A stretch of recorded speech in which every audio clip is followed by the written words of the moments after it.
ક્યારેક આપણા જીવનમાં એવું બનતું હોય છે કે આપણે જે વસ્તુ પામવા માગતા હોય છે તો તે કદી પૂરું થતું જ નથી, અને હા, જો એ બનવા જઈ રહ્યું હોય તો તે આપણી પરિસ્થિતિને અનુકૂળ હોતું નથી. તો હા મિત્રો, હું વાત કરું છું આવી જ એક ફિલ્મ જેનું નામ છે પ્રવાસ. હેલો મિત્રો, હું છું જિગ્નેશ અને તમે જોયો છે મારી ચેનલ ફિલ્મ જિગ્નેશ. તો આજે આપણે વાત કરવા જઈ રહ્યા છે શુક્રવારે રિલીઝ થયેલી ગુજરાતી ફિલ્મ જેનું નામ છે પ્રવાસ. આ ફિલ્મમાં મિત્રો આપણને શહેરના અને ગામડાના બાળકો અને રહેવાસીઓ અને તેના કલ્ચર વિશે સમજાવવામાં આવ્યું છે કે જ્યારે પણ શહેરના લોકો રજાઓના દિવસે ગામડામાં જાય છે તો ત્યારે કોઈ ગામના પાદરે બેઠું હોય કે કોઈ મિત્રના ઘરે ગયા હોય કે કોઈના સગાવાલાના ઘરે ગયા હોય તો ત્યારે મોટી મોટી ડંફાસો મારતા જોવા મળે છે. તમને ખબર જ છે કે આપણે જ્યારે શહેરમાંથી ગામડામાં જઈએ ત્યારે આપણે કેવી વાત કરતા હોય છે કે મારા શહેરમાં આમ છે, મારા શહેરમાં તે છે, પેલું મોટું છે, અમે આ ખાઈએ છીએ, તે ખાઈએ છીએ. અને મતલબ કે એક એમની નજરમાં ગામડાના લોકોને થોડા નીચા દેખાવાનું કામ કરતા હોય છે. તો બસ આ બધું જે સિસ્ટમ જે છે એ આપણને બતાવવા માગે છે. જી હા દોસ્તો, આ ફિલ્મમાં ટીનો અને ટીનાના પરિવારના સંઘર્ષ વિશે બતાવવામાં આવ્યું છે. ટીનો એક સમજદાર, હોશિયાર વિદ્યાર્થી અને સારો એવો મિત્રનું પાત્ર ભજવી રહ્યો છે.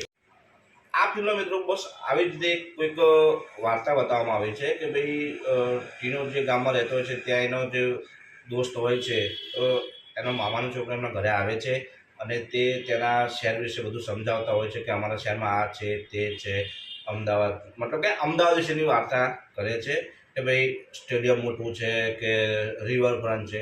તો આવી જ બધી વાર્તાઓ એ હસી મજાકમાં કરતો હોય છે. તો તેથી ટીનાના મનમાં પણ એક વાર અમદાવાદમાં જવાનું સપનું ઉત્પન્ન થાય છે, પણ તેની ઘરની પરિસ્થિતિ તેને આને સપનું પૂરું થતાં રોકી રાખવા મજબૂર કરે છે. જી હા મિત્રો, આ ફિલ્મની સ્ટોરી ખૂબ જ સારી છે અને તમારા હૃદયને સ્પર્શી આવી છે. જી હા મિત્રો, હું અત્યારના તમામ એ મા બાપને કહેવા માગીશ કે તમારે આ મૂવી એકવાર જરૂરથી જોવી જોઈએ. હા, તમને મૂવી થોડી લાગશે થોડી ધીમી છે, પણ હકીકતમાં તમને લાગશે કે આ મૂવી આપણા જ ઘરની એક કહાની છે. તમને રિયલમાં અનુભવ કરશે કે હા, જે મૂવી બતાવવામાં આવી રહ્યું છે એ જ આપણા ઘરની હાલની પરિસ્થિતિ છે. તો દોસ્તો, એવું નથી કે આનું કોઈ પેડ પ્રમોશન કરવા જઈ રહ્યો છું કે મને આનાથી કોઈ ફાયદો થવાનો છે, પણ હા મિત્રો, આ મૂવી માટે હું છેલ્લા 2 દિવસથી શો જોઈ રહ્યો છું. માંડ મને કાલે આનો શો જોવા મળ્યો છે. પહેલા દિવસે પણ હું જ્યારે આ મૂવીનો શો જોવા ગયો હતો કેન્સલ થયો હતો, બીજા દિવસે પણ કેન્સલ થયો હતો. લાસ્ટમાં કાલે મને આ મૂવી જોવા મળ્યું અને મને મૂવી બહુ જ સારું લાગ્યું.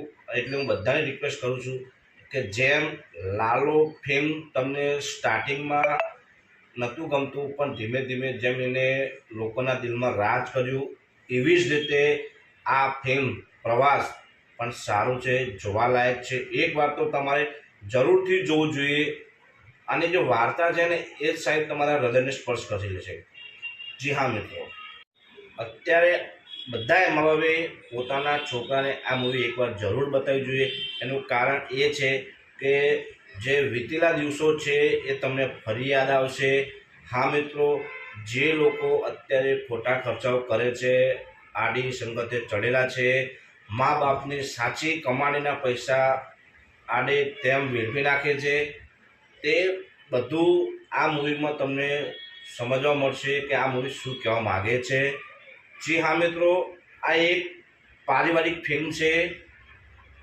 આ ફિલ્મ તમને તમારા બાળપણની યાદોનો અનુભવ કરાવશે. ઘણું બધું આ મૂવીમાં તમને શીખવા મળશે. આ ફિલ્મના મુખ્ય કલાકાર વિશાલ ઠક્કર, જય પંડ્યા, જે પોતે આ મૂવીના પ્રોડ્યુસર છે, અને સાથે સહ કલાકાર કોમલ પંચાલ, રેશમા સોની અને પ્રાંશુ શાહ, તમામે પોતાનું કિરદાર સારું નિભાવ્યું છે અને બધાનું કામ વખાણવા લાયક છે. ફિલ્મની સ્ટોરી બહુ સરસ છે, તેનું બેકગ્રાઉન્ડ મ્યુઝિક પણ તમને એક ઇમોશનલ અહેસાસ કરાવતું જોવા મળશે. સ્ક્રીન પ્લે સારો છે, મૂવી જોવાલાયક છે, એકવાર તમારે જરૂર જોવું જોઈએ. મિત્રો, હું તમને સ્ટોરી વિશે વધારે નહીં કહી શકું. જો કહી દઈશ તો અહીં જ તમને મૂવી જોવા મળી જશે. પણ હા મિત્રો, પ્રવાસ એ એક ફિલ્મ નથી, પણ એ એક લાગણી છે જે બતાવે છે કે ક્યારેક સફળ સુધી નથી પહોંચતી, પણ દિલ સુધી જરૂર પહોંચી જાય છે. જી હા મિત્રો, હા, હમણાં તો લાલા ફિલ્મનું વર્ચસ્વ વધારે જોવા મળે છે, એટલે આ ફિલ્મને શો ઓછા જોવા મળ્યા છે. પણ હું તમને મારા મતે કહેવા માગું તો આ ફિલ્મ તમારે એકવાર જરૂરથી જોવી જોઈએ, જેથી તમને આ ફિલ્મથી ઘણું બધું શીખવા મળશે. જિંદગીના બે પ્રવાસનો અહેસાસ થતો જોવા મળે છે, એક ભીતરનો પ્રવાસ અને બીજો બહારનો પ્રવાસ. તો મિત્રો, તમારે આ સમજવા માટે તો આ ફિલ્મ એકવાર જરૂરથી જોવી જોઈએ.